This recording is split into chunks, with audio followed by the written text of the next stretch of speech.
saat teduh sejenak.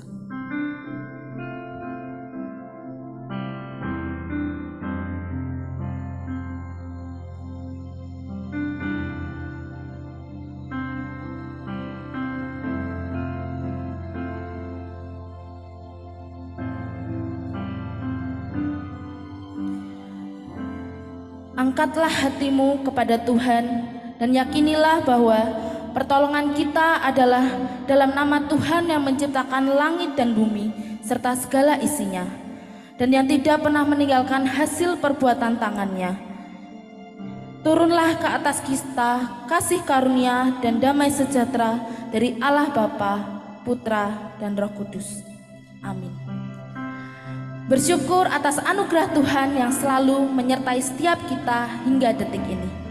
Kita ada di tempat ini bukan karena kekuatan kita, tetapi karena anugerahnya yang Ia berikan kepada kita, anak-anaknya.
Aku bersyukur kepadamu oleh karena kejadianku dahsyat dan ajaib. Ajaib apa yang kau buat dan jiwaku benar-benar menyadarinya. Tulang-tulangku tidak terlindungi bagimu ketika aku dijadikan di tempat yang tersembunyi dan aku direkam di bagian bumi yang paling bawah. Matamu melihat selagi aku bakal anak, dan dalam kitabmu semuanya tertulis hari-hari yang akan dibentuk sebelum ada satupun daripadanya. Mazmur 139 ayat 14-16. Saudara-saudari dipersilakan duduk. Firman Tuhan katakan bahwa kita diciptakan begitu ajaib dan dahsyat. Bukan saja kita diciptakan dengan begitu ajaib dan dahsyat, Ia pun memilih dan menyelamatkan kita, karena kita adalah anak-anaknya. Ya, kita adalah anak-anaknya.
Jesus died for me. Yes, He died for me. Who the Son sets free. Oh, it's free indeed. I'm a child of God. Yes, I am. In my Father's house, there's a place for me. I'm a child of God. Yes, I am. I am chosen, not forsaken. I am who you say I am. You are for me, not against me. I am who you say I am. I am chosen, not forsaken. I am who you say I am. You are for me, not against me. I am who you say I am.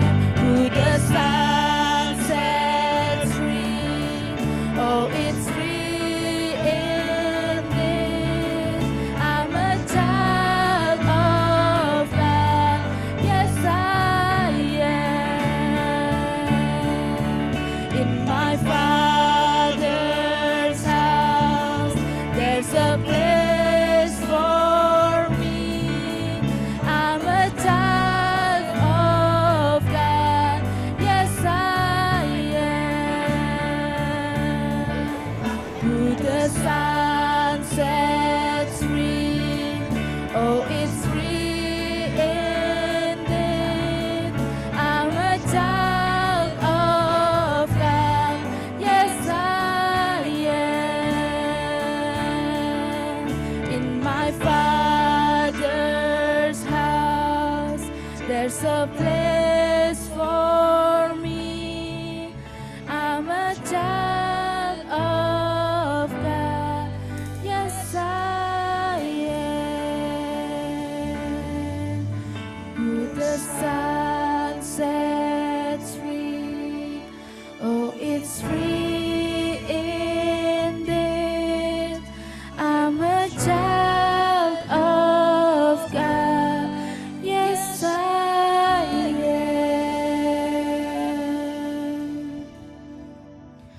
Mari kita bersama-sama mengambil waktu sejenak untuk mengakui dosa dan pelanggaran kita.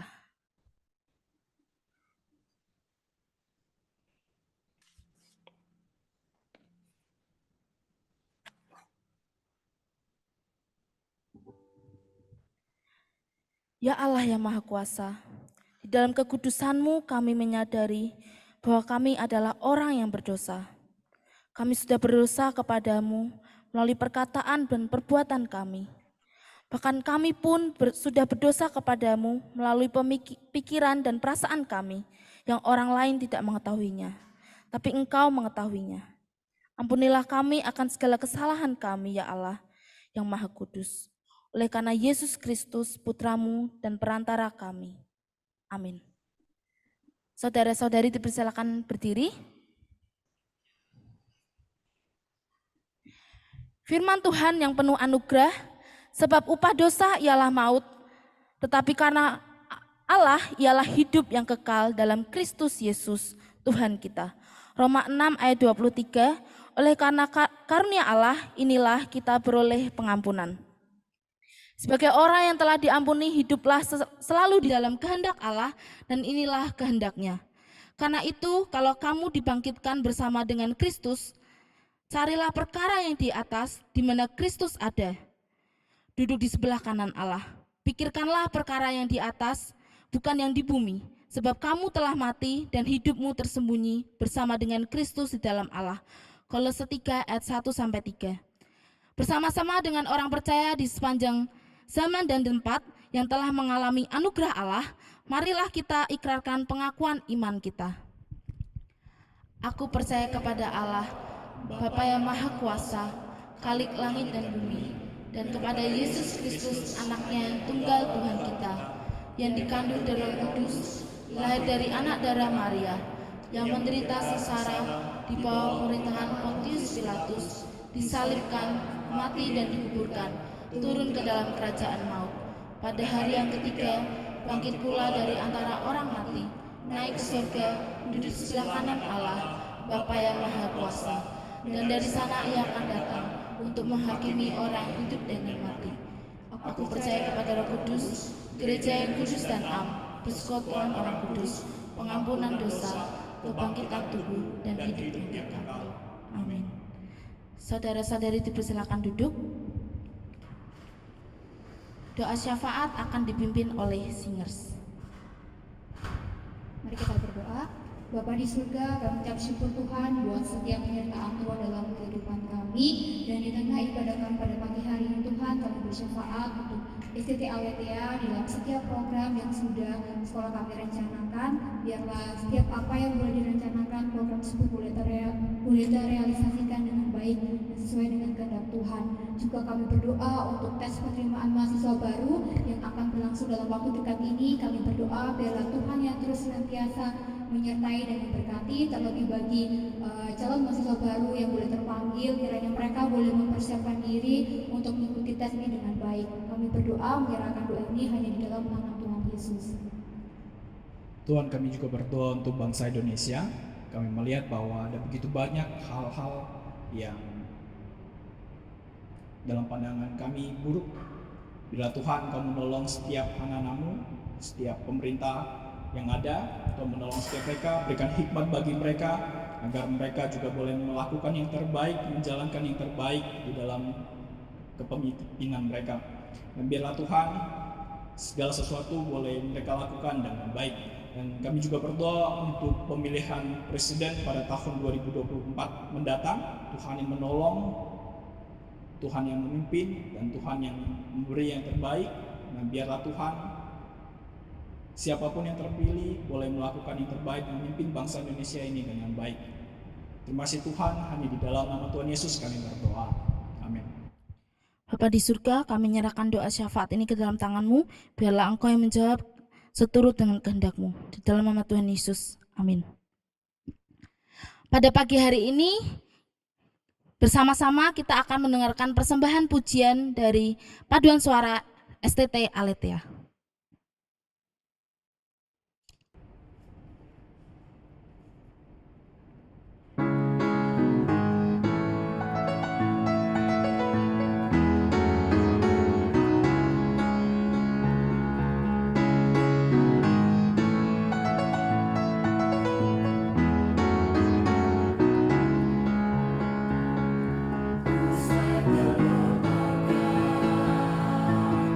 Sisi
Firman Tuhan akan disampaikan oleh Pendeta Andri Ligawan.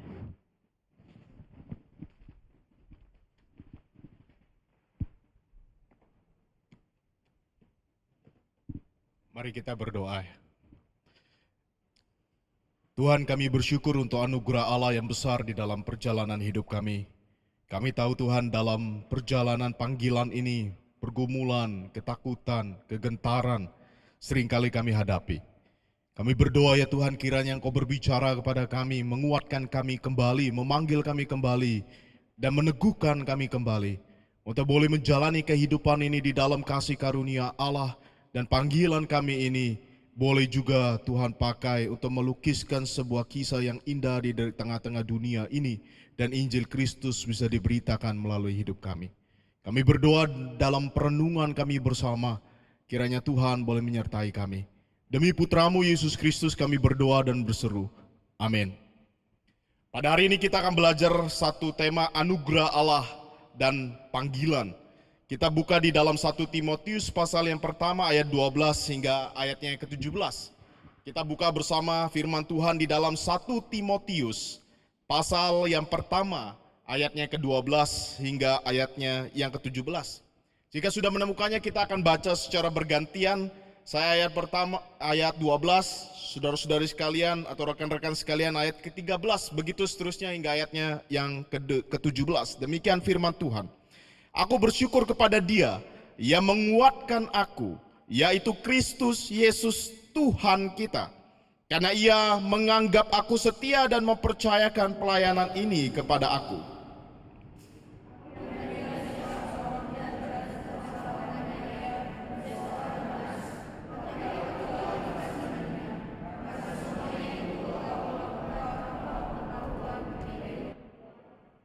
Ayat 14, malah anugerah Tuhan kita itu telah dikaruniakan dengan limpahnya kepadaku dengan iman dan kasih dalam Kristus Yesus. Perkataan ini benar dan patut diterima sepenuhnya. Kristus Yesus datang ke dunia untuk menyelamatkan orang berdosa, dan di antara mereka akulah yang paling berdosa. Namun justru karena itu aku dikasihani, agar dalam diriku ini sebagai orang yang paling berdosa, Kristus Yesus menunjukkan seluruh kesabarannya. Dengan demikian aku menjadi contoh bagi mereka yang kemudian percaya kepadanya dan mendapat hidup yang kekal.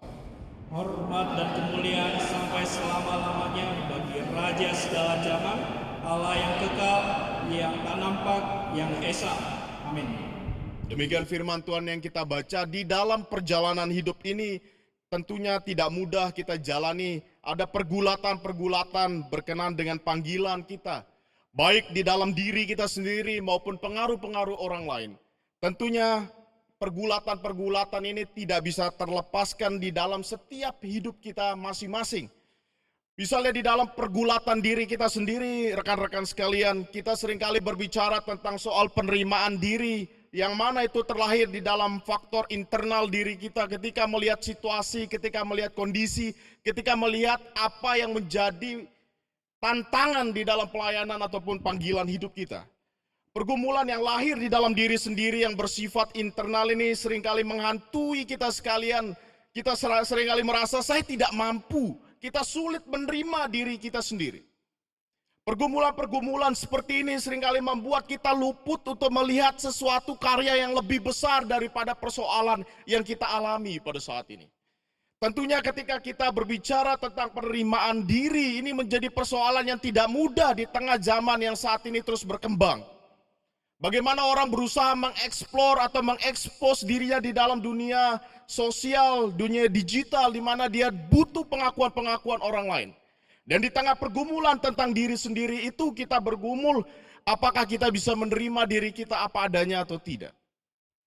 Karena di dalam pelayanan itu pergulatan inilah yang seringkali menjadi hantu di dalam kehidupan kita. Apakah kita bisa menerima diri kita apa adanya di dalam kasih karunia Tuhan. Bahkan bukan cuma pergumulan tentang penerimaan diri di dalam pergulatan panggilan Tuhan di dalam hidup kita. Berkaitan dengan penilaian yang kaitannya dengan faktor eksternal juga seringkali menjadi permasalahan yang utama dalam hidup kita. Ketika orang mencerca kita, ketika orang mengkritik kita, ketika orang mengevaluasi kita, seringkali itu menjadi persoalan yang menghimpit hidup kita, bukan? Saya ingin tanya kepada teman-teman, 100 pujian yang diberikan dengan 1 kritikan, lebih buat nggak bisa tidur yang mana? 1 kritikan ya. Seakan-akan 100 pujian itu sirna.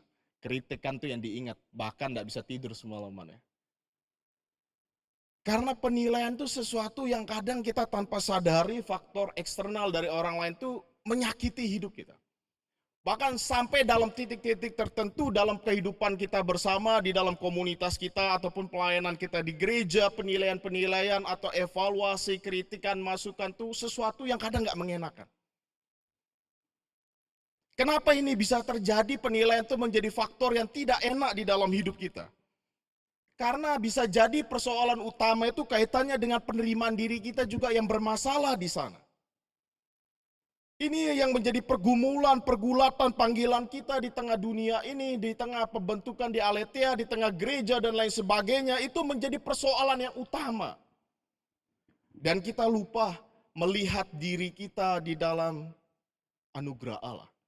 Kita lupa bahwa panggilan kita di tempat ini, panggilan kita melayani, panggilan kita hidup bersama, itu semua ada dasar yaitu kasih karunia Allah itu sendiri. Bahkan kekhawatiran itu seringkali juga datang dalam hidup kita. Kenapa sih orang khawatir, rekan-rekan sekalian? Orang khawatir itu karena dia tidak mampu untuk meneropong apa yang terjadi di masa yang akan datang. Benar ya? Kalau kita semua tahu apa yang terjadi, kalau di sini dikatakan, ini kan banyak yang proposal ya. Kalau dikatakan pasti lulus, tenang nggak? Tenang. Yang skripsi juga pasti lulus, tenang. Kalau kita tahu sesuatu yang akan datang, melampaui keterbatasan kita, kita tenang. Tapi seringkali karena kita tidak mampu, kita terbatas di sana. Mendatangkan kekhawatiran yang luar biasa di dalam hidup kita. Ini pergulatan di dalam panggilan kita. Kenapa itu bisa terjadi? Itu terjadi karena kita semua ini terbatas, kita semua ini tidak mampu di dalam menjalani kehidupan ini. Itu berkaitan dengan diri kita sendiri. Belum lagi berkaitan dengan orang lain, di mana orang lain menempatkan dirinya sebagai hakim di atas kita. Dan seringkali juga orang lain menempatkan dirinya sebagai tuan di atas kita. Nah, pergumulan-pergumulan inilah yang menjadi hantu dalam hidup kita yang membuat kita bertanya, apakah betul panggilan saya di sini? Apakah betul Tuhan memanggil saya di tengah segala kekurangan, kelemahan, keterbatasan, pergumulan hidup kita? Pernah nggak rekan-rekan sekalian berkata, Tuhan saya sudah tidak sanggup saat ini? Nah, ini senyum berarti ada kemungkinan iya ya. Pernah nggak merasa Tuhan saya sudah tidak sanggup pada saat ini? Saudara sekalian yang saya kasih dalam Tuhan, ungkapan yang demikian, itu bisa di back ya tolong. Ini kecepatan. Pergumulan kita sebenarnya, ketika kita berkata Tuhan saya sudah tidak sanggup. Bisa jadi selama dalam perjalanan panggilan Allah dalam hidup kita, kita bersandar kepada diri kita. Tidak ada satupun di dalam diri kita yang bisa menjadi sandaran untuk memberikan kekuatan kepada kita menjalani panggilan Tuhan apapun itu. Baik pembentukan di tempat ini, baik pelayanan, baik kehidupan bersama, apapun itu. Karena kehidupan ini berbicara tentang sesuatu yang mungkin di luar kapasitas kita. Mungkin di luar nalar kita, di luar segala keterbatasan kita. Karena Tuhan tidak pernah memanggil kita itu untuk bersandar kepada kemampuan atau kehebatan kita. Ketika kita berkata, Tuhan saya tidak sanggup. Bisa jadi selama ini kita jalani panggilan itu. Tidak di dalam kasih karunia Tuhan. Tapi dengan mengandalkan kekuatan kita. Karena manusia terbatas. Tidak ada satupun orang yang sanggup menjalani seluruh panggilan Allah di tengah dunia yang begitu kompleks. Bahkan kita sendiri pun tidak sempurna di tengah dunia ini. Kita juga adalah orang yang berdosa, yang lemah, yang terus di dalam proses progres, yang terus disucikan, dibentuk untuk serupa dengan Kristus Yesus. Bisa jadi dalam perjalanan pergulatan iman kita, Tuhan memanggil kita untuk tidak bersandar kepada diri kita. Tapi seberapa jauh kita sampai saat ini ketika kita berkata, Tuhan saya sudah tidak sanggup. Kalau Tuhan berkata kepada kita pada saat ini, siapa suruh kita mengandalkan diri kita? Ketika kita mengandalkan diri kita, itu menjadi sesuatu yang tidak mungkin. Itu menjadi sesuatu yang sulit. Tetapi ketika kita yang rapuh ini, kita yang terbatas ini, datang bersandar kepada anugerah Allah yang besar itu, kita akan dimampukan karena bernaung atau berlindung di dalam kasih karunia Allah yang besar. Setiap pergulatan hidup ini tentunya ada permasalahan, tantangan yang tidak mudah. Kalau kita baca di dalam 1 Timotius pasal yang pertama ayat 12 sampai ayat 17 yang kita baca ini, ada pergumulan juga pergulatan panggilan dari Timotius. Rekan-rekan yang saya kasih dalam Tuhan. Dalam pelayanannya di Efesus itu bukan pelayanan yang mudah. Di situ banyak pengajar palsu yang mengajarkan ajaran lain dari Injil yang sudah diberitakan itu. Bahkan di dalam kondisi pelayanan itu juga ada pengajar hukum Taurat, namun mereka-mereka yang mengajar hukum Taurat itu tidak mengerti apa yang diajarin. Dan bahkan mereka tidak menghidupi ajaran itu. Di tengah pergumulan itu juga Timotius di tengah kondisi yang tidak mudah, dia juga masih muda di sana. Pergumulan-pergumulan baik faktor internal di dalam penerimaan dirinya, faktor eksternal dari orang lain di tengah segala hal itu. Tidak mudah menjadi Timotius, rekan-rekan sekalian. Namun kita akan melihat bagaimana pergulatan panggilan Timotius itu tidak menghalangi kasih karunia Tuhan, anugerah Allah itu yang memanggil dia dan memampukan dia. Bahkan nanti dalam perjalanan kita melihat Timotius Tuhan pakai dan di tengah-tengah mentornya yaitu Paulus yang di dalam surat ini kita bisa melihat perikop yang kita baca.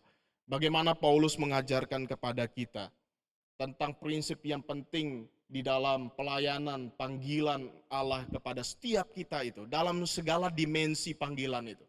Ada anugerah itu cukup untuk kita bisa mengarungi samudra pelayanan, mengarungi samudra kehidupan ini, mengarungi setiap batasan dan tembok besar itu. Kita bisa runtuhkan itu bersama dengan kasih karunia Tuhan. Yang menjadi pergulatan kita itu, apakah di dalam menjalani panggilan Tuhan di tengah dunia ini, memang kita semua tidak terlepas dari namanya masalah kehidupan. Masalah, tantangan, persoalan, apapun itu. Tidak ada satupun yang tidak punya masalah, rekan-rekan. Penghiburan bagi kita semua ya, bisa tepuk tangan pundak rekan-rekan ya. Kamu enggak sendiri, saya juga punya masalah ya. Kita semua punya masalah ya rekan-rekan sekalian ya. Jadi penghiburan nomor 1, kita enggak sendiri. Yang lain juga punya masalah. Bisa jadi orang lain juga yang punya masalah itu mendapatkan masalahnya dari kita yang bermasalah. Bisa jadi juga ya. Bisa jadi persoalan orang lain itu didatangkan dari kita yang bermasalah dan lain sebagainya. Jadi kita sebenarnya dihiburkan begini. Enggak sendirian masalah kita. Ada yang masalah juga. Kita semua ini punya masalah. Dan kita lihat tadi Timotius juga punya permasalahan di situ. Sehingga nanti kita melihat bagaimana teks ini diuraikan oleh Paulus demikian rupa surat ini. Untuk kembali mengingatkan Timotius tentang kasih karunia Allah yang telah memanggil Paulus dan dirinya di sana. Kita tentunya di dalam permasalahan, tantangan, pergulatan itu rekan-rekan. Apakah kita bisa melihat Allah itu lebih besar dari permasalahan itu? Seringkali permasalahan, tantangan hidup itu karena dosa itu mengerikan ya rekan-rekan. Dosa itu seringkali membutakan kita untuk melihat ada Allah di sana. Ada Allah di dalam hidup kita. Namun seringkali kita luput melihat Allah yang hebat, yang luar biasa itu. Karena permasalahan yang ada di depan kita. Kita lupa ada Allah beserta kita. Kita seringkali berkata setiap kali Natal, Immanuel, Tuhan beserta kita. Kita lupa bahwa di dalam setiap pergumulan, panggilan itu, pergulatan iman itu, Tuhan juga ada di sana. Tapi permasalahan itu seringkali lebih besar seakan-akan dari Tuhan itu sendiri. Benar ya? Ketika kita bergumul di situ, kita seringkali merasa, oh ini masalah begitu besar. Masalah yang begitu besar menutupi Tuhan yang lebih besar daripada permasalahan itu. Dan inilah menjadi persoalan-persoalan kita di dalam kehidupan ini, dalam panggilan ini, dalam proses pembentukan di tempat ini. Bahkan di dalam pelayanan kita, di gereja di mana yang Tuhan percayakan. Sehingga teks ini begitu indah. Kita diingatkan pada saat ini melalui 1 Timotius 1 ayat 12 sampai 17. Di mana 3 bagian yang penting yang kita bisa belajari bersama tentang anugerah Allah di tengah panggilan hidup kita. Bahwa anugerah Allah itulah yang memampukan kita untuk menjalani panggilan melayani. Bukan karena kekuatan kita. Tidak ada satupun dari kita yang mampu menjalani itu semua di luar dari anugerah itu. Kita coba perhatikan di dalam ayat 12 di situ. Di situ jelas sekali bagaimana Paulus berkata, aku bersyukur kepada Dia yang menguatkan aku, yaitu Yesus Kristus Tuhan kita. Rekan-rekan sekalian, ungkapan ini ungkapan yang indah dimulai di dalam ayat 12. Di sini Paulus bersyukur. Bersyukur karena apa? Kristus Tuhan kita. Di situ dia kuatkan Timotius bahwa Tuhan itulah, Kristus itulah yang memanggil dia dan memberikan kekuatan kepadanya untuk dapat melayani dengan setia. Ungkapan ini sangat indah ketika kita baca di dalam satu kalimat ayat 12 ini. Bahwa Paulus bisa bersyukur oleh karena sebenarnya dia bisa melayani Tuhan itu. Karena Tuhan sendiri yang berkarya di dalam hidupnya. Jadi dia bisa melayani Tuhan, dia bisa punya kekuatan di sana. Dia bisa melayani dengan setia dikatakan di dalam ayat 12 di sana. Itu karena karya Kristus, bukan karya dirinya sendiri. Tapi karya Kristus bentuk yang dipakai itu yang memberikan dia kekuatan di sana. Untuk dia bisa melayani dan dia bisa setia di dalam pelayanan panggilan itu. Dia bersyukur untuk karena apa? Bukan karena dia sudah bisa menuntaskan segala sesuatu dengan kemampuannya. Tidak ada satupun dari kita bisa menuntaskan segala sesuatu panggilan hidup ini dengan kekuatan diri kita. Gak ada. Karena kalau kita berbicara di tengah dunia ini adalah panggung atau teater kemuliaan Tuhan. Dan Tuhan sedang menjalankan sebuah narasi di tengah teater itu. Dan kita bermain di sana, di balik itu ada Tuhan sendiri. Sehingga ketika ayat 12 diberikan, kita diingatkan bagaimana ketergantungan pada Kristus di dalam panggilan itu. Kasih karunia itu sangat penting dalam pergulatan kita. Dalam panggilan itu tidak mudah, persoalan-persoalan akan terus datang. Jangankan kita ngomong soal pelayanan di gereja, kehidupan bersama pun penuh tantangan, benar ya? Kehidupan bersama di sini penuh tantangan enggak? Ini nganggu-nganggu, habis ini Pak Ali tepuk jidat ya. Berarti ini pergumulan mahasiswa nggak mudah ya. Dan Bapak Ibu asrama juga itu ya. Pak Henry, Bu Wisda juga tepuk jidat juga habis pulang ya. Kalau sudah geleng-geleng senyum ini berarti ada bahasa yang mereka nggak sampaikan, tapi ada pergulatan di sana. Tidak mudah di dalam kehidupan bersama, karena kita berbeda satu dengan yang lain. Bahkan kalau kita lihat dalam prinsip yang paling mendasar, kita semua orang berdosa, betul ya? Gak ada satupun orang suci ya, termasuk saya. Saya juga bisa nyakitin rekan-rekan. Rekan-rekan juga bisa nyakitin saya. Bisa jadi saya bermasalah karena rekan-rekan punya masalah berikan ke saya, kan gitu ya. Semua saling keterkaitan satu dengan yang lain. Dalam pergulatan itu, dalam panggilan hidup itu, saya ingat berapa waktu lampau saya hidup di asrama juga, pergulatannya sama. Snack saya hilang, ya. Kadang pakaian yang sudah dibeli ditabung hilang. Itu pun pergumulan-pergumulan yang kita hadapi dalam kehidupan bersama, tapi itu keindahannya, itu keunikannya hidup bersama. Itu namanya momen yang indah ya dalam kebersamaan kita. Tapi itu pergulatan kita bersama. Tapi percayalah ayat 12 ini mengingatkan kita bahwa Paulus bisa ada di dalam kesetiaannya dalam pelayanan. Itu diarahkan oleh Paulus dalam ungkapan kalimat yang indah ayat 12 ini, itu bukan karena dia. Tapi karena karya Kristus yang memberikan dia kekuatan di sana. Itu luar biasa yang boleh mengingatkan kita. Mungkin sampai saat ini rekan-rekan. Dalam kehidupan asrama, dalam kita melayani, dalam apapun panggilan hidup kita. Bisa jadi sampai saat ini. kita selalu mengandalkan diri kita. Bisa saat ini kita sedang menggeser Tuhan itu di dalam hidup kita. Kita sedang menempatkan si aku itu menjadi Tuhan di dalam hidup kita. Dan kita sedang bersandar kepada si aku itu. Dan itu menjadi ilah dalam hidup kita. Bisa jadi kita selalu berkata, saya kenal Tuhan kok. Tapi apakah Tuhan yang kita kenal, yang kita tahu adalah Tuhan yang sudah menyingkapkan dirinya kepada kita? Atau Tuhan di dalam versi, dalam pemahaman kita?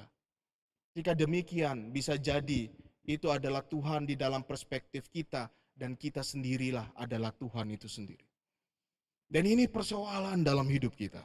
Namun ayat 12, Paulus kembali mengingatkan Timotius pada waktu itu, bahwa hanya kasih karunia yang memberikan dia kekuatan, dia bisa melayani, dan dia bisa setia di dalam pelayanan itu. Itu hanya karya dari Kristus itu sendiri.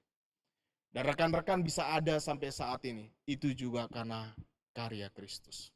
Bisa hadir saat ini, kalau yang tingkat 4 bisa noleh, dulu datang, nangis-nangis ketika diantar orang tua, biasanya gitu ya, nangis. Saya ingat beberapa teman saya juga sedih rasanya ya, ketika diantar orang tua, bisa jadi teman, waduh pamitan pergi masuk asrama, seakan-akan sudah dunia ini tertutup ya, kita pergi ke dunia lain. Padahal masih bisa ketemu, tapi kan nangis sedih ya di situ ya awal-awal. Kita merasa ya sudah kayak perpisahan demikian gitu. Tapi percayalah di tengah itu kalau kita noleh ke belakang, kok bisa kuat sampai saat ini? Itu karya Tuhan dalam hidup kita. Kok bisa dulu dari belajar mata kuliah yang sulit, saya nggak pernah sentuh bahasa itu, saya nggak pernah belajar filsafat, saya nggak pernah belajar logika, kok sulit sekali. Tapi bisa tahu lewat. Walaupun dapatnya B, C, nggak apa-apa, tapi sudah lewat. Itu kasih karunia Tuhan, lewat dosennya ya. Nggak apa-apa, dinikmati itu semua. Itulah kasih karunia Tuhan untuk kita. Ya, itu kasih karunia Tuhan, bisa ada saat ini. Nikmati itu semua, nggak usah berkecil hati. Tapi juga jangan beria-ria di dalam itu ya. Nanti menjadi alasan bagi kita untuk tidak belajar. Itu bagian pertama yang kita bisa lihat di dalam teks ini. Bagian kedua yang kita lihat ayat 13, ayat 14. Anugerah Allah itu melampaui kerapuhan kita. Kalau bagian yang awal kita lihat ayat 12, di situ Paulus mengingatkan Timotius, hanya karya Kristus di mana kita dipanggil untuk bergantung penuh kepada Dia. Bagian yang kedua yang kita lihat ayat 13, ayat 14, di situ dikatakan anugerah Allah itu melampaui kerapuhan manusia. Kita lihat di situ dikatakan dimulai dari ayat 13, sekalipun aku tadinya seorang penghujat. Di sini Paulus sedang menceritakan pengalaman dirinya. Dirujuk dengan istilah yang dipakai, ia yang dahulu dirujuk kepada kehidupannya masa lampau. Adalah orang penghujat, penganiaya, dan ganas. Itu gambaran Paulus coba mengajak kepada Timotius dan pembacanya pada saat itu dan kita saat ini. Untuk kembali melihat siapa dia dahulu itu. Dia yang adalah orang yang penghujat, penganiaya, dan ganas, sesuatu yang mengerikan. Dan kalau kita renungkan baik-baik, itu semua penghujat, penganiaya, ganas di dalam kehidupan Paulus pada waktu itu. Karena dia sedang menjunjung tinggi dirinya, harga dirinya, sikap sombong di dalam hidupnya, itulah Paulus di dalam dulu. Paulus mengajak pembacanya, kalau kita lihat ayat 13, di situ dia ajak kita sekalian termasuk Timotius, lihatlah aku yang dulu. Aku adalah orang yang selalu mengandalkan diriku. Orang yang menjunjung tinggi harga diri, orang yang sombong, yang selalu mengandalkan dirinya sendiri. Dan dia katakan itu semua tanpa sebuah pengetahuan yang benar. Ini indah ayat 13 itu dijelaskan oleh Paulus bahwa hidupnya ini seperti ini.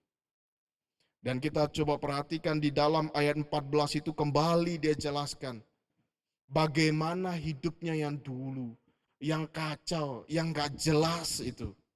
Dia sadar dia bisa ada pada saat ini. Jadi dia rujuk itu kepada masa lampau dan dia rujuk kepada masa sekarang. Dia bisa ada saat ini. Dia bisa berdiri pada saat ini. Itu karena kasih karunia yang berlimpah di dalam hidupnya. Kasih karunia yang merubah hidupnya.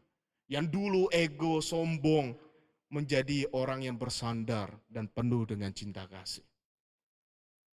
Dan saya ingin katakan setiap kita ini rapuh, gak ada yang sempurna rekan-rekan. Gak ada yang sempurna. Kalau ada rekan kita yang nyakiti hati kita, dia gak sempurna. Kita pun juga tanpa kita sadar juga bisa menyakiti orang lain.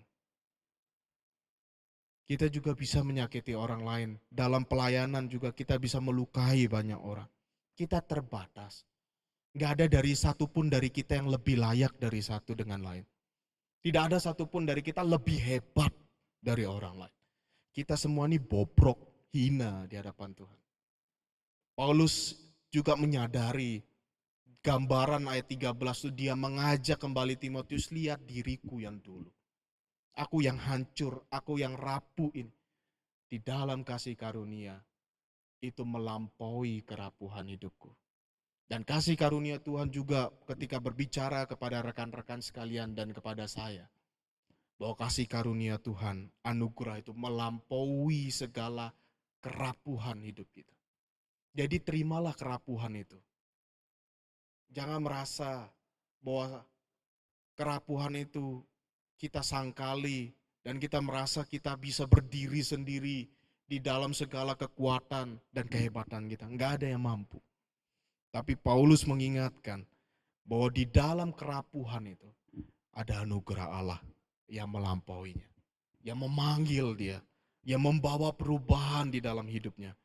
Dia yang dulu arogan, ego, sombong, dibawa kepada iman yang bersandar kepada Tuhan, yang membawa kasih kepada Tuhan.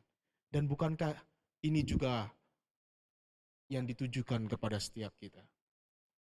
Kita mau melihat kanan kiri kita, semua kita ini sama, gak ada yang sempurna. Gak ada yang lebih hebat. Kita semua ini rapuh, tapi terimalah kerapuhan itu di dalam anugerah Allah yang menolong kita sekalian di dalam sebuah perubahan dan nama Tuhan dipermuliakan. Dan kita bisa melihat di dalam bagian yang ketiga, rekan-rekan sekalian, yang ditulis ayat 15 sampai ayat 17, bagaimana panggilan itu membuat Paulus itu bisa bermegah di dalam kasih karunia Allah. Kita lihat di dalam ayat ke-15, di situ ungkapan yang indah saya rasa. Ayat 15 dimulai dengan perkataan ini benar dan patut diterima sepenuhnya. Itu ungkapan yang indah sebelum dia jelaskan di dalam kalimat berikutnya. Perkataan ini benar dan patut diterima sepenuhnya. Paulus sedang mengatakan bahwa ungkapan itu lihatlah dirinya. Kenapa dia jelaskan nanti di dalam kalimat berikutnya, Kristus Yesus datang ke dunia menyelamatkan orang berdosa. Dan nanti kalimat terakhir itu dikatakan dari antara mereka akulah yang paling berdosa. Sebenarnya ungkapan ini Paulus ingin berkata bahwa sebenarnya karya Injil itu nyata di dalam hidupnya. Bahwa Injil itu nyata. Kalau orang mau melihat Injil itu lihatlah kehidupannya. Karena Injil itu telah terpancar di dalam kehidupan Paulus. Di mana Injil itu terpancar melalui sebuah transformasi kehidupan. Ketika kita sadar kita rapuh, kita terbatas, tapi anugerah Allah itu melampaui keterbatasan kita. Melampaui kebobrokan, kegagalan, kejatuhan kita. Terimalah itu semua di dalam kasih karunia Allah. Karena di dalam kelemahan, keterbatasan itu kita sadar bahwa kita tidak bisa berdiri sendiri di dalam panggilan itu. Ada kasih karunia Allah yang cukup memberikan kita kekuatan. Dan saya ingin katakan bahwa Injil itu akan terpancar dalam hidup kita. Dan pada akhirnya orang ketika melihat hidup kita di dalam panggilan kita, dia akan melihat, oh ada Tuhan di sana. Ada Tuhan yang tidak pernah meninggalkan kita. Dalam pergulatan itu, renungkanlah hal ini. Bahwa kita tidak pernah sendiri. Ada Tuhan di sana. Dan Tuhan itu melampaui segala sesuatu. Sehingga saya suka satu buku ini ya, ibu sekalian. Walaupun penulisnya bukan dari golongan kita. Tapi ada ungkapan yang indah di dalam buku ini. You can trust God to write your story. Kau bisa dapat percaya kepada Tuhan yang menulis kisah hidup. Di dalam buku itu dia ingatkan bahwa kisah hidup kita bagian dari kisah hidup kita, adalah bagian dari kisah yang lebih besar. Bahwa dalam proses hidup kita ini, dalam panggilan Allah di tengah dunia, proses panggilan pelayanan dan sebagainya, itu bagian dari kisah yang lebih besar. Dan kadang kita melihat segi itu karena kita nggak tahu endingnya. Ya. Kita melihat bagian yang sekarang kita alami itu bagian kecil dari kisah yang lebih besar yang sedang Tuhan kerjakan di dalam hidup rekan-rekan sekalian dan saya. Terkadang sesuatu yang menyakitkan, pahit, gak enak, penuh tangisan, bahkan sudah mau nyerah. Itu kisah dalam proses pembentukan Tuhan untuk menguatkan kita melihat kisah yang lebih besar di dalam hidup kita. Dan juga dijelaskan kisah ultimat itu bukan berbicara tentang kita, tapi berbicara tentang Dia yang memanggil kita. Dan percayalah dalam kisah hidup kita, sedramatik apapun film Korea, tidak sedramatik kisah kita. Ya. Sedramatik apapun yang kalian nonton di film, bisa jadi kisah kita lebih dramatik lagi ya, dalam perjalanan kita bersama.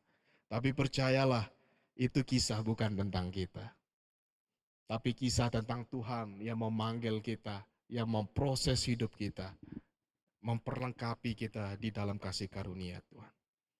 Dan hal itu seharusnya membantu kita melihat perspektif yang berbeda, menolong kita. Seperti Paulus tadi menguatkan Timotius, membuka mata Timotius dan pembaca surat ini dan kepada kita untuk melihat sebuah kacamata. Narasi ini berbicara tentang kisah Tuhan, yang mana memakai hidup kita untuk melukiskan kisah itu. Dan kadang karya Tuhan itu sesuatu yang tidak bisa kita jelaskan, tidak bisa kita duga, tapi selalu akan menuju kepada sebuah rancangan Dia, tujuan dari Dia, dan tujuan Dia adalah seharusnya tujuan yang mulia, tujuan yang indah kelak. Dan marilah bersama kita bisa percaya kepada Dia, karena Dia tidak pernah mengecewakan kita. Dia sedang menulis kisah yang indah di dalam bagian kisah kita masing-masing. Tapi percayalah, mari kita bersama di tengah puzzle kita masing-masing, kita satukan itu semua dan menjadi sebuah lukisan yang indah dalam perjalanan hidup kita, bahwa Tuhan ada di sana dan Dia tidak diam. Dan Dia di dalam kasih karunia-Nya yang memanggil kita, Dia juga yang akan memampukan. Amin, rekan-rekan. Percayalah, tangisan rekan-rekan tidak sia-sia. Jeritan hati itu tidak sia-sia.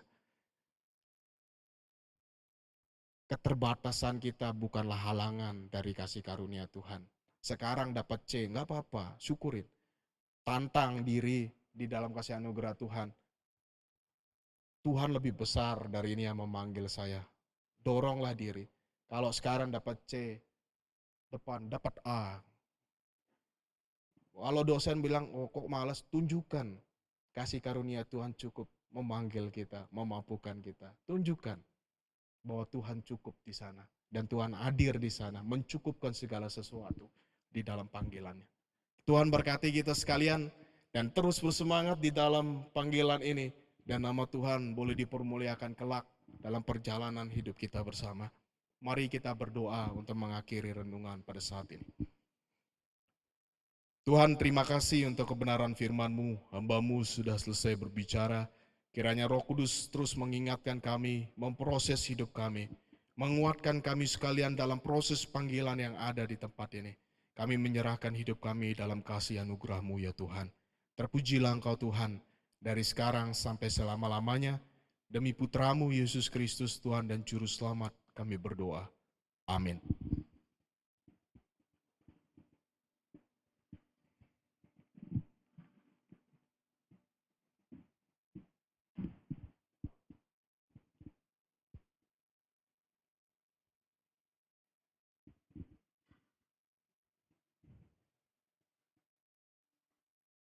Meresponi firman Tuhan, mari kita memberikan persembahan sebagai wujud syukur kita atas kemurahan Allah yang telah dilimpahkan dalam hidup kita.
bersyukur kami masih bisa memberikan sebagian dari yang kami miliki. Berikan hikmat dan kebijaksanaan bagi orang yang mengelola persembahan ini, dan biarlah persembahan ini bisa memperluas kerajaan-Mu. Di dalam nama Tuhan Yesus, amin. Bapak, saudara-saudari dipersilakan bangkit berdiri. Doksologi dan berkat Tuhan oleh Pendeta Andri Ligawan, Doksologi.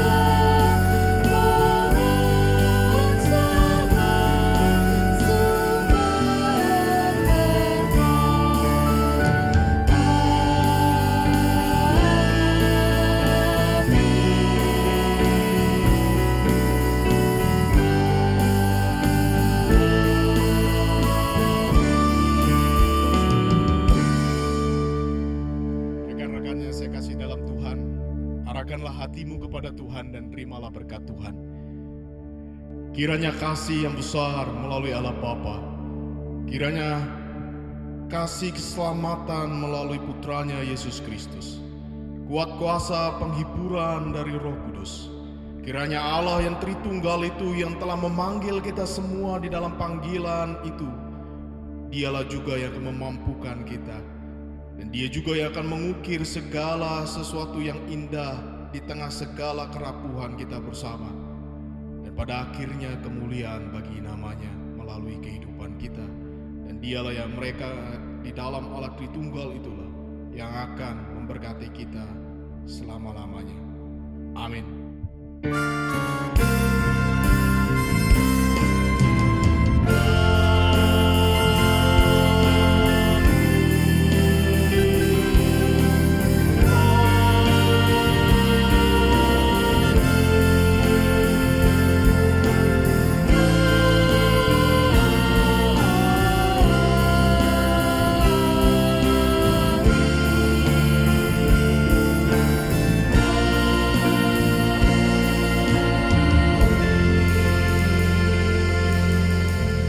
Saudara-saudari dipersilakan duduk. Silahkan mengambil saat teduh sejenak. Tuhan Yesus memberkati.